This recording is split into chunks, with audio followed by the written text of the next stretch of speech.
Youth Emergency Services really started because of a group of concerned citizens that knew there was a problem with youth and runaways in the Omaha metropolitan area. 1970 is when really this started to pick up. 70, 71, we had the kids in the market. We still had hippies at that time, and the drug culture was just starting. There was actually a runaway house started, and then the YMCA ran that house. That was called the 1316 house. It only ran for a while. The funding ran out, but the need did not go away.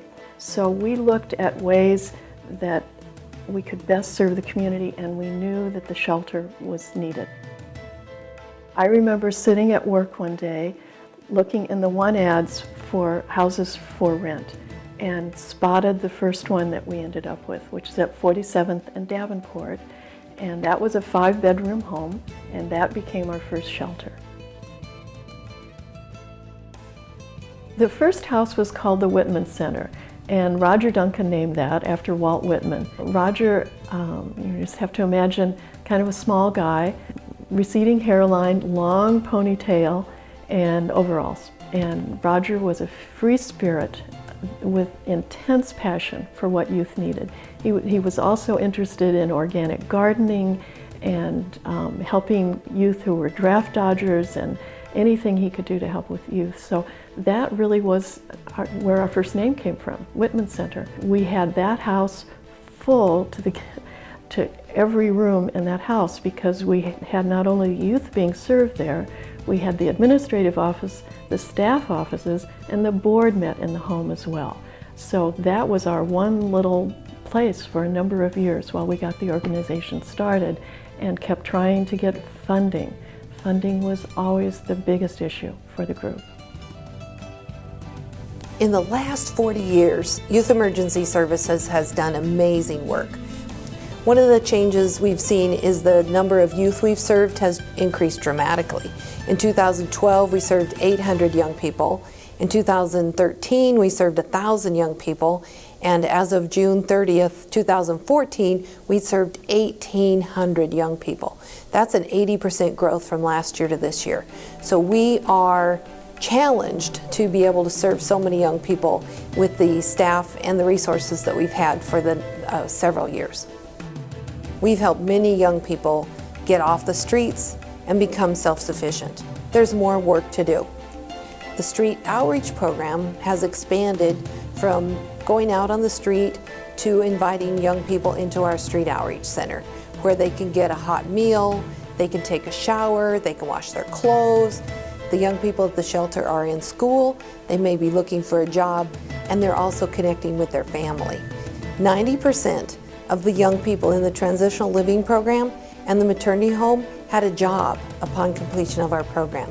That helps them get back on track, to be self-sufficient, to be a contributing member of our society. That is amazing. We have a family therapist and we have a visiting nurse who works closely with the young people. The mentoring program has been a good resource for our young people. They don't have someone in their life. So research has shown that having a consistent, stable, reliable adult in a young person's life, they are able to have better outcomes. We have really great connections with the community to help the young people learn financial education, how to be a good rentor, how to cook meals, how to be self-sufficient. Our case managers have intense case management. They have lower caseloads, so they're able to work with many young people and give them the hands-on skills that they need. The Street Outreach Center has seen the most growth, and in the future we anticipate being able to provide more services in a larger space.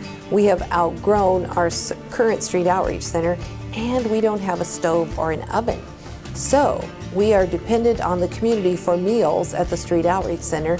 We have wonderful churches and youth groups and folks, corporations who provide meals, but we could do more if we had a larger space with a better kitchen, a stove and an oven, and more ability to not only cook meals, but help teach the young people how to prepare meals. Our ultimate goal is to end youth homelessness. And people may think, well, that means Youth Emergency Services is going away. No, it means that Youth Emergency Services will change our focus. So I see Street Outreach Program as a prevention and education approach. So if we see a young person on the street and have them come to the Street Outreach Center and we give them the skills and the resources they need, we may prevent them from being homeless. If we have more housing, we can prevent more young people from being homeless. We can put them into housing in the community and help support them and give them the skills they need to be successful.